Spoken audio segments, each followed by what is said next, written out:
Assalamualaikum warahmatullahi wabarakatuh. Saya Rosalena Sakirah. Baik, di sini saya akan mempresentasikan materi tentang bioteknologi. Baik, sebelumnya saya ingin berterima kasih kepada Bapak Dr. Muhibudin MS selaku dosen pengampu mata kuliah Media dan Pengembangan Bahan Ajar. Selamat mengikuti video pembelajaran ini dengan baik ya.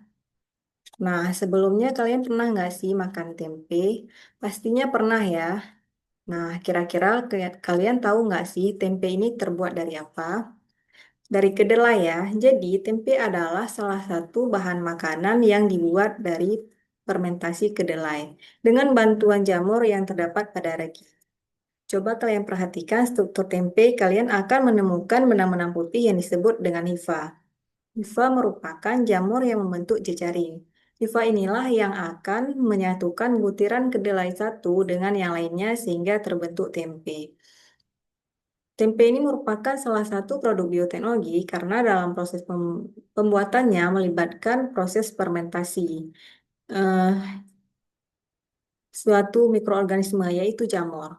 Selain tempe, apa saja sih makanan sehari-hari yang merupakan produk bioteknologi? Untuk mengetahuinya, kita lanjut ya. Jadi bioteknologi ini berasal dari dua kata yang yaitu bio yang artinya makhluk hidup dan teknologi yang artinya cara atau alat yang digunakan untuk memudahkan manusia. Jadi bioteknologi ini adalah ilmu yang mempelajari pemanfaatan makhluk hidup dan komponen-komponennya untuk menghasilkan suatu barang atau jasa yang bermanfaat bagi manusia dengan menerapkan prinsip-prinsip dari ilmu dan teknologi untuk memproses materi atau agen biologi. Makhluk hidup yang dipakai dalam bioteknologi ini disebut dengan agen bioteknologi, yaitu ada jamur, bakteri, dan DNA. Bioteknologi ini dibagi ke dalam dua jenis, yaitu ada bioteknologi konvensional dan bioteknologi modern. Yang pertama ada bioteknologi konvensional. Jadi bioteknologi konvensional ini merupakan bioteknologi yang memanfaatkan mikroorganisme jamur dan bakteri secara langsung, memanfaatkan enzimnya serta melibatkan proses fermentasi dalam menghasilkan suatu produk atau jasa. Di mana di dalam pemanfaatan mikroba ini campur tangan manusia sangat terbatas hanya pada menciptakan kondisi, menyediakan tempat hidup, dan bahan makanan yang cocok bagi mikroba untuk berkembang secara optimal. Jadi penerapan bioteknologi konvensional ini dalam kehidupan sehari-hari, misalnya dalam pembuatan makanan dan minuman. Adapun contoh dari bioteknologi konvensional ini ada yogurt, tempe, tapai, keju, kecap, roti, nata de coco, dan tofu. Selanjutnya ada bioteknologi konvensional, modern. Jadi bioteknologi modern ini merupakan bioteknologi yang memanfaatkan makhluk hidup secara tidak langsung, dilakukan dengan cara menerapkan teknik rekayasa genetika. Rekayasa genetika adalah kegiatan manipulasi gen untuk mendapatkan suatu produk baru dengan cara menambahkan atau menghilangkan gen tertentu. Misalnya pada masa dahulu tidak mampu bakteri ini tidak mampu menghasilkan insulin yang diperlukan manusia, tetapi sekarang orang sudah berhasil menambahkan sifat baru pada bakteri tersebut sehingga mampu menghasilkan insulin. Adapun contoh bioteknologi modern ini ada tanaman transgenik, hewan transgenik, kemudian cloning pada hewan, kultur jaringan, insulin, dan vaksin. Kemudian ada perbedaan bioteknologi konvensional dan bioteknologi modern, di mana bioteknologi konvensional ini dia memanfaatkan makhluk hidup secara langsung, sedangkan pada bioteknologi modern ini dia memanfaatkan makhluk hidup secara tidak langsung dan umumnya bagian tertentu saja. Selanjutnya, bioteknologi konvensional ini dia menggunakan teknik fermentasi, sedangkan pada bioteknologi modern, teknik yang digunakan adalah teknik rekayasa genetika dengan memanfaatkan DNA rekombinan. Yang ketiga, bioteknologi konvensional ini dia tidak mengubah sifat gen biologi atau organisme yang digunakan atau yang dihasilkan. Sedangkan pada bioteknologi modern ini dia mengubah sifat organisme yang digunakan ataupun yang dihasilkan. Yang keempat, pada bioteknologi konvensional ini skala produksi dan biaya sedikit dan relatif murah. Sedangkan pada bioteknologi modern, skala produksi dan biaya banyak dan relatif mahal. Kemudian, pada bioteknologi konvensional ini dia menggunakan alat dan proses yang sederhana, sedangkan pada bioteknologi modern ini menggunakan alat canggih dan modern. Selanjutnya ada penerapan bioteknologi di berbagai bidang. Yang pertama itu ada di bidang pangan. Ada yogurt. Yogurt merupakan makanan yang dihasilkan dari proses fermentasi susu dengan bantuan bakteri asam laktat Lactobacillus bulgaricus. Di mana bakteri asam laktat ini dia mengubah laktosa yang terkandung dalam susu menjadi asam laktat. Sehingga asam laktat inilah yang menyebabkan rasa masam pada yogurt. Kemudian eh, ada keju. Keju. Keju merupakan eh, bahan makanan yang dihasilkan dengan cara memisahkan padatan dari susu melalui proses koagulasi atau pengentalan. Pengentalan ini dilakukan dengan menggunakan bakteri Lactobacillus casei. Selanjutnya ada roti. Roti ini dibuat dari tepung terigu melalui proses fermentasi ragi, yaitu Saccharomyces cerevisiae. Di mana selama proses fermentasi ini menghasilkan banyak gas karbon dioksida dan sedikit alkohol. Gas karbon dioksida ini akan membuat adonan roti mengembang, sedangkan alkohol akan menghasilkan aroma khas pada adonan roti.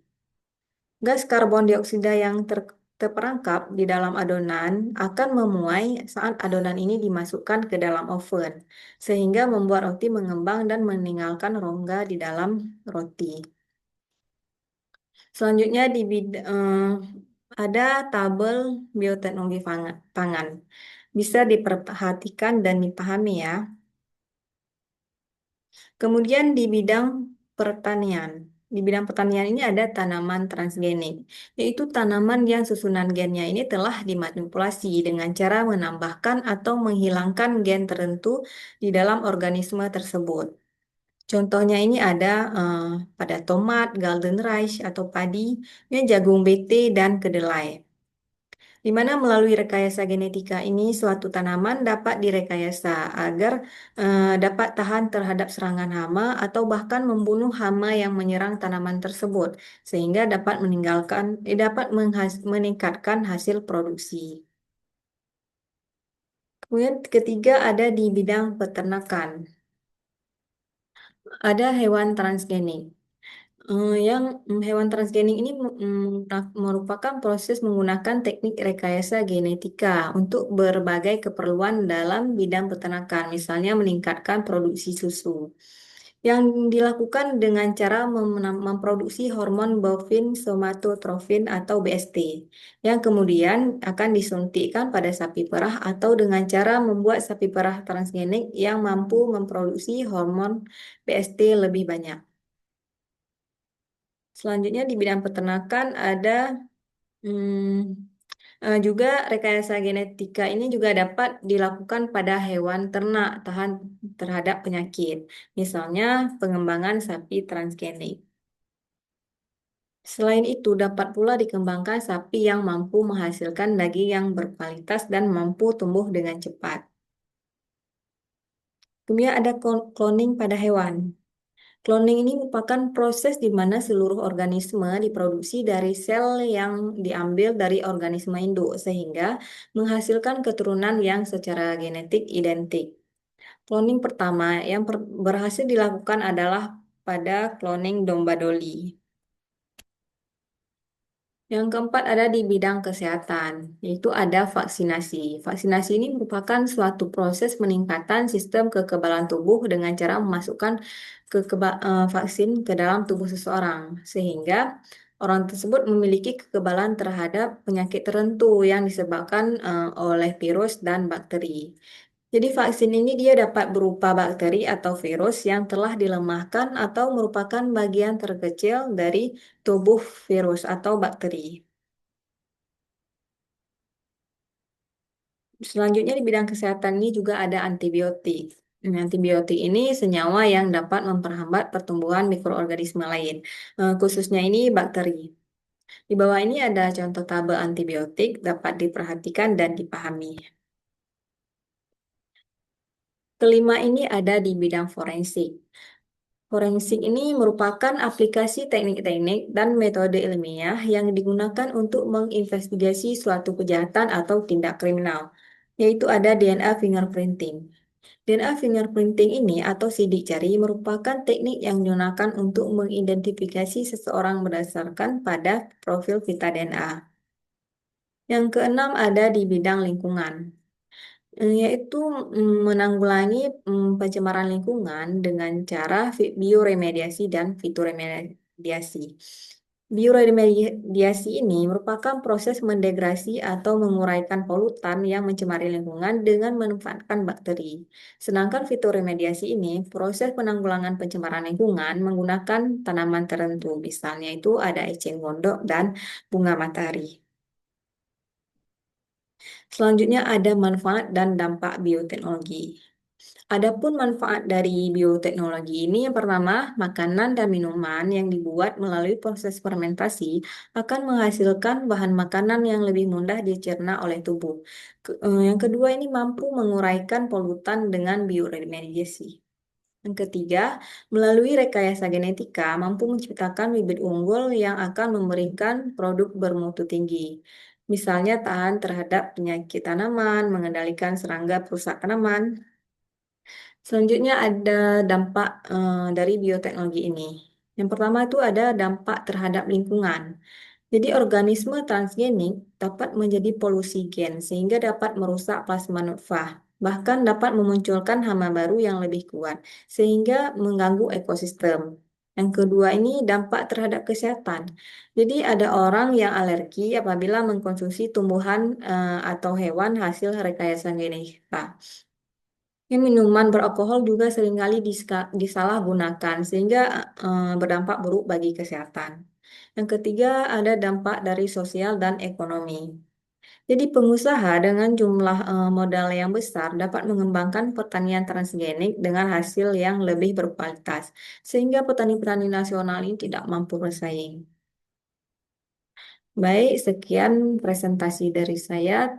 Saya akhiri. Wassalamualaikum warahmatullahi wabarakatuh.